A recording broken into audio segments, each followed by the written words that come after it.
Hello everybody, so today we are on a bit of dung spreading, just a little field. What we're going to do, it has been sprayed off, it has been topped, and we're now spreading it, and we're going to plough it and reseed it. So it was grass, it's been down to grass for quite a few years.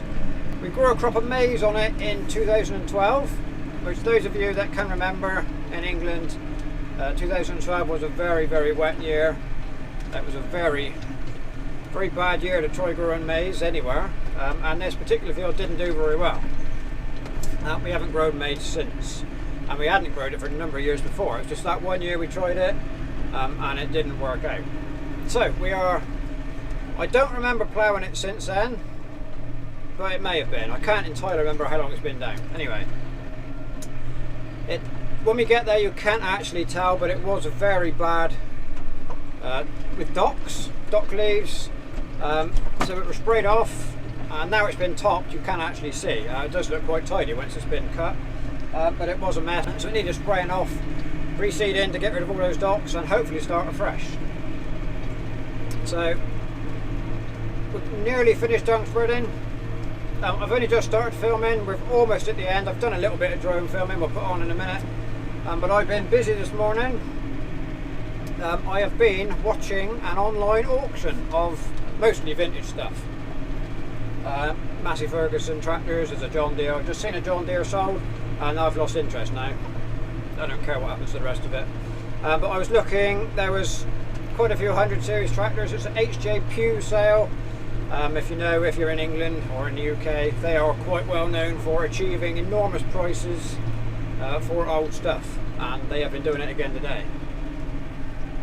I would have quite liked to go to the sale because it's not that, well, I don't know, it's in Hampshire, so it's probably 70 or 80 miles away, so plenty far enough to go. But had it been earlier in the year, I probably would have gone just for a day out, but just don't have time this time of year. And I did have an email last week from a viewer. I think he lives over that way. He said, "Where'd you be coming? You know, because perhaps we could meet up." Because he guessed correctly that I would want to go to a sale where there was a heap of interesting stuff. But couldn't make it. So I've been watching it online, which is a very interesting thing to do, because you can go dung spreading and go to an auction all on the same day. The benefits of watching it online: it doesn't cost you anything because you don't end up buying toys. Although, to be honest, at a Pugh sale, I don't tend to go to them because they do make such high prices. Yeah, so you don't get the crowds, you don't get, if it's raining, you don't get to stand up in the rain, and you don't spend any money by watching it online, which is all a bonus. The biggest downside is in this field there's no burger van in the corner, and an online bacon roll don't really have the same effect as a real life one. But I've lost interest in the sale now. All the stuff I was watching is gone. It's all made high prices. It'll be in the magazines anyway. If you weren't there, you'll be able to see the results, I'm sure. So like I said, you can see probably now we're approaching the hedge. We've done all that behind us, and we're getting towards the end now. So just basically just the headland to finish off. You can see a big lump of plastic over there. We'll pick that up in a minute. So what we're spreading is very, very well composted manure, farmyard manure. This is basically what was in the straw yards. Been stacked up for probably 2 years, a bit too long really. But the older it gets, the nicer it spreads out, and it does improve with age.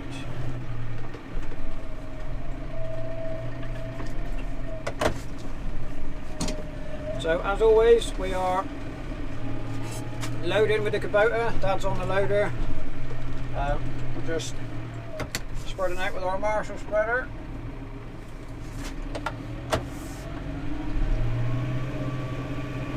and it does do a very nice job on this well composted stuff.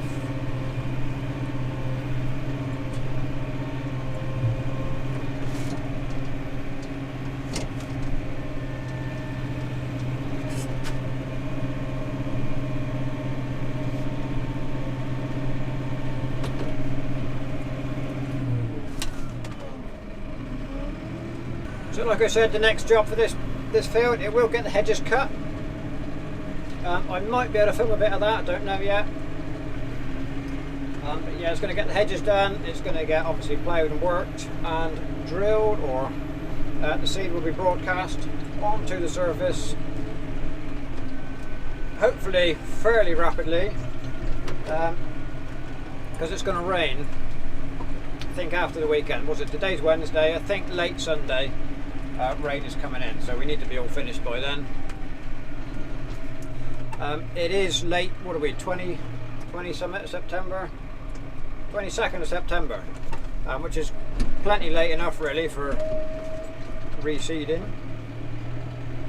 But we have had, after quite a wet August, or showery harvest, stop-start August, September has been pretty much dry for us. As you can see, this is where the dry cows are grazing this field now. There's virtually no grass. They are roaming quite a large area, and I'm finding enough to eat, but we're feeding the milking cows pretty heavily now, mostly because there's a lot of fresh cover, so they need it.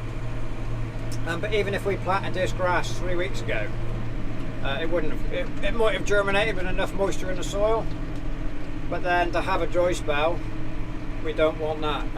We would sooner either put it in the dry soil and wait for rain, or there will be some moisture when we plough it. There will be damp underneath, but hopefully we can get it into some moisture and then get some rain on it. It will grow and keep on growing. What we don't want is it to germinate using soil moisture or seedbed moisture and then dry, which would have happened if we'd had it in by now. So we are just starting to get some chilly mornings. Yesterday was bright and sunny, today is a bit cloudy, but it's not cold. We're 18 degrees today. So we've got plenty of moisture, plenty of temperature, plenty of warmth to germinate it. Once that rain comes, hopefully it should be up reasonably quickly and keep on getting established before the frost and hard weather comes along. Hopefully, that's the plan.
So we'll just try and get back on the sale, see where they're up to. Oh, Massey Harris. Oh, hello.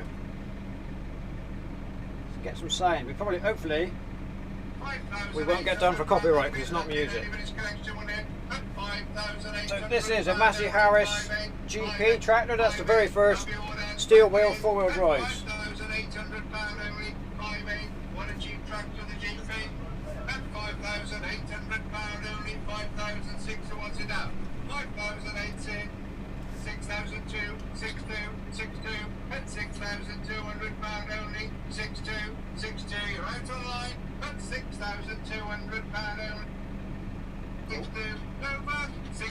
Anybody else? Run to drive, just wants a bit of cosmetic work done to him. £6,200 only. 6-2. Happy with all that. All finished at £6,200 only. 6-2. Thank you. Fortune Major. There you are. We don't want to listen to that. So £6,200 for a Massey Harris GP 4-wheel drive, 1932 I think it said. So the Massey Harris tractors never seem to command the high prices that the later Massey Ferguson or the Ferguson ones do. Don't really know why.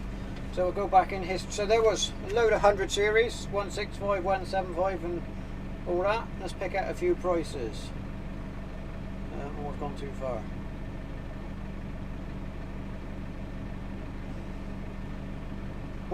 Massey Ferguson 135. Multi-power. £7,500. 165, 8,000. 175, 11,800. 178, 13,200. Super 90, that's an American import, 5,600. We are 1080. I nearly bought a 1080 once. That made, I've lost it, 8,200.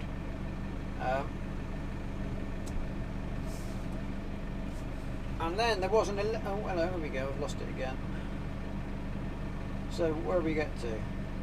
1080, 8,200, 1,100. I nearly bought an 1,100 once. 8,000. I've looked now. No, I've made a mistake. 1080, 8,000, 1,100, 8,200.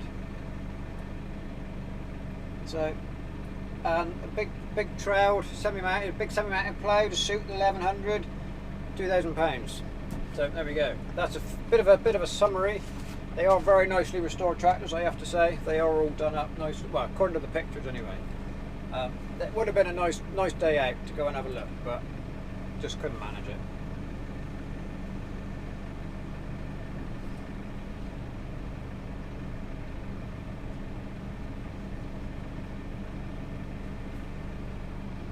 But at least with modern technology, it allowed us to see what's going on. Let's have a little bit more. Without actually being there.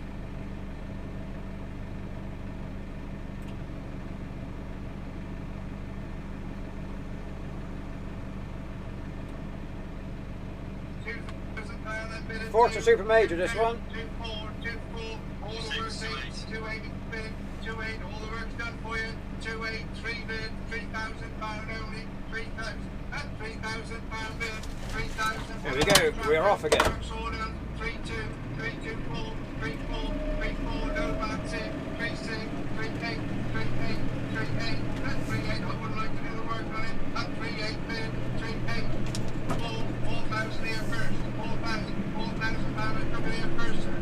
4,000 bid, 4,000, 4-2 bid, 4-2, and £4,200 also, and £4,200 bid, and 4-2, he's done it very well, boy, and 4,200, can I take £100, sir?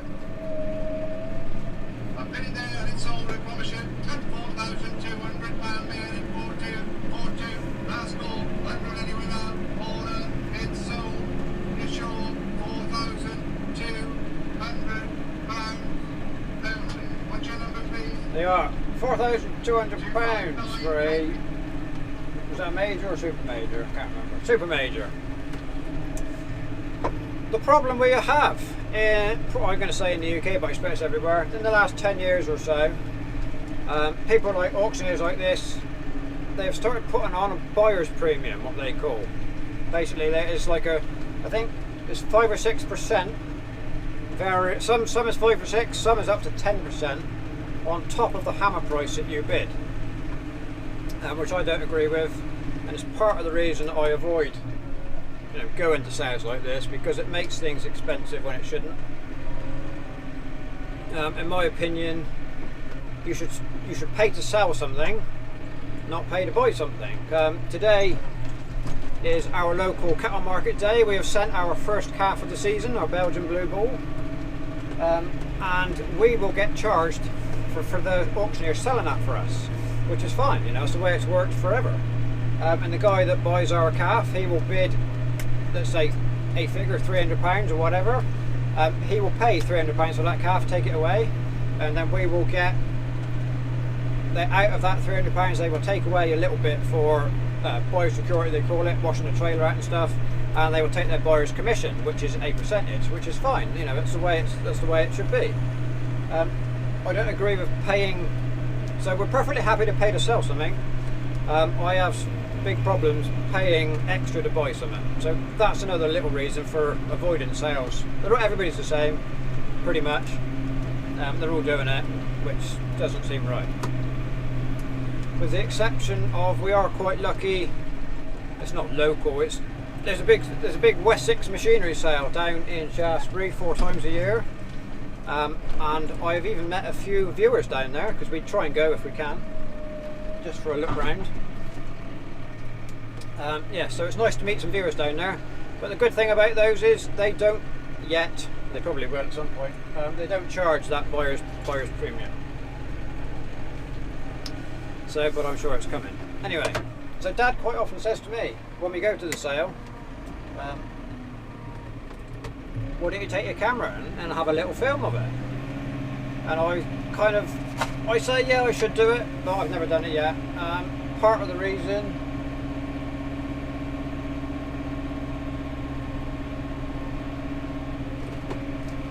is I don't want lots of people in the background of a video, because not everybody wants to be on a film, which is fair enough, and I don't particularly want to film with loads of people in the background.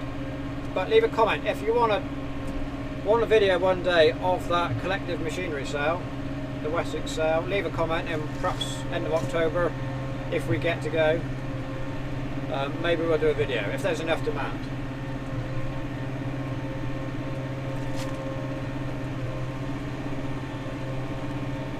So let me know. A little problem with that could potentially be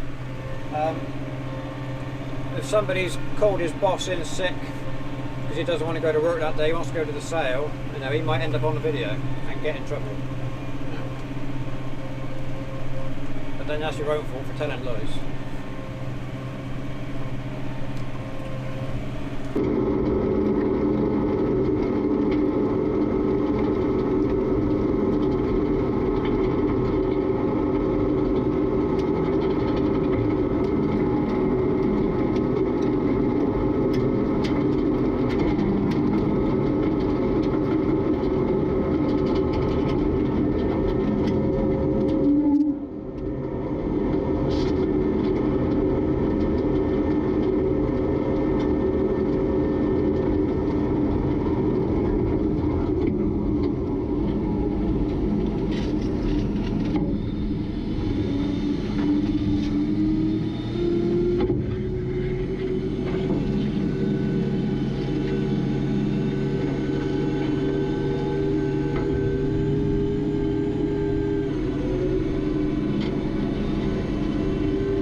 So there we go, a little bit of dung threading, a little bit of auction viewing, or listening, and that's it. A couple more loads we will be done, so that'll do for now. So I will say thank you very much for watching. So if you subscribe and comment and do the thumbs up thing and all that, and then you will get to know what we're up to. So thank you very much for watching, and we will see you next time.